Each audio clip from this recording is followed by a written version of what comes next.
We are in the most important election of our country's history right now. It will decide whether or not we remain the United States of America. That may sound like hyperbole, but when you know the facts of what we're facing in the Arab world, the Muslim world, when you see the list of the countries that are currently attacking us all over the Muslim and Arab world, when you actually see what's really going on, and more importantly, I guess, when you see now how this house of cards that this president has built is coming unraveled at such a rapid pace, you'll know how much trouble we're in. It now looks like the president has verified a couple of things that we've told you for quite some time, and now we know that they appear to be absolutely true. One of them is the Secret Service scandal in Cartagena, where they were with prostitutes. I came on and I said there's no way that there weren't White House people involved. It wasn't just the Secret Service and the military. Give me the names of the people that were at the White House that work for the President of the United States, not in Secret Service, but his advance team, and let's check to see if they were involved.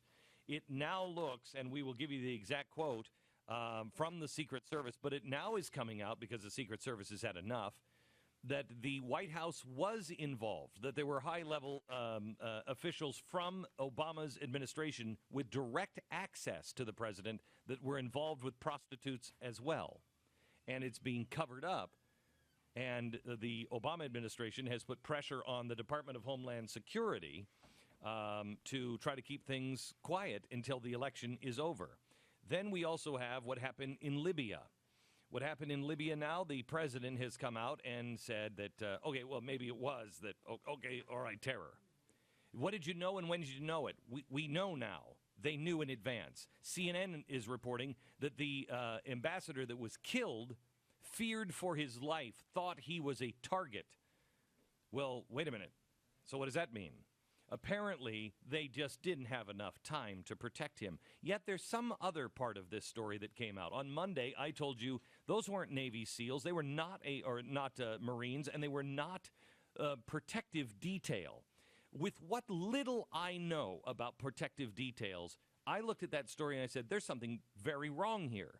He wouldn't have gone into that area in Benghazi without an advance team. Where's the advance team? And how was he separated from his detail? That doesn't make any sense whatsoever, because that wasn't a protective detail. That was a CIA detail. That CIA detail was looking for weapons that we gave to the rebels. We're trying to get them back. And my hypothesis on Monday was that your ambassador in Libya was a CIA agent as well. And this is the guy who brokered the deal originally for those weapons to go out to what we now know was Al-Qaeda. We knew at the time it was Al-Qaeda. We told you that it was Al-Qaeda, but the president and the White House said that was ridiculous.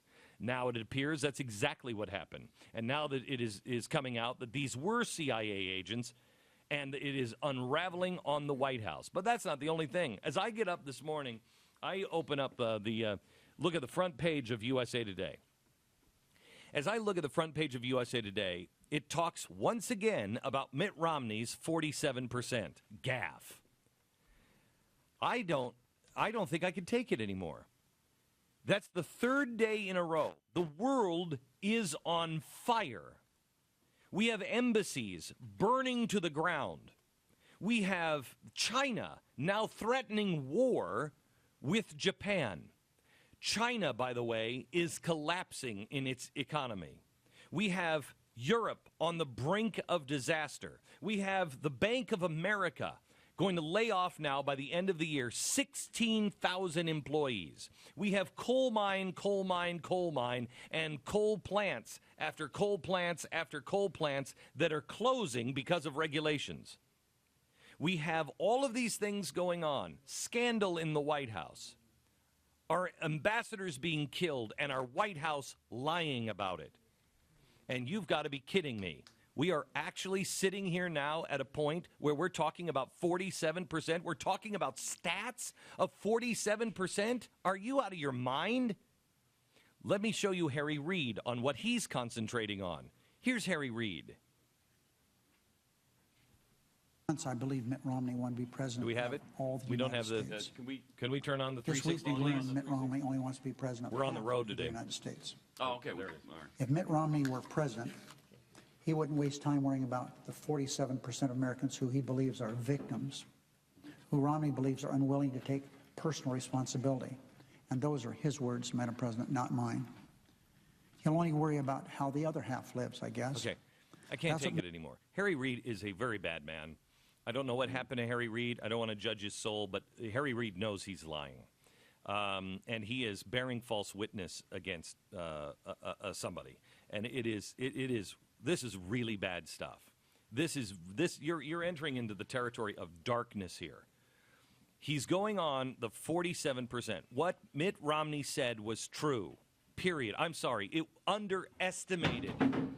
Jeez, for the love of Pete. It underestimated all of the problems that we have in America, that we are becoming a dependent society. Okay? It's incredible, absolutely incredible what's going on.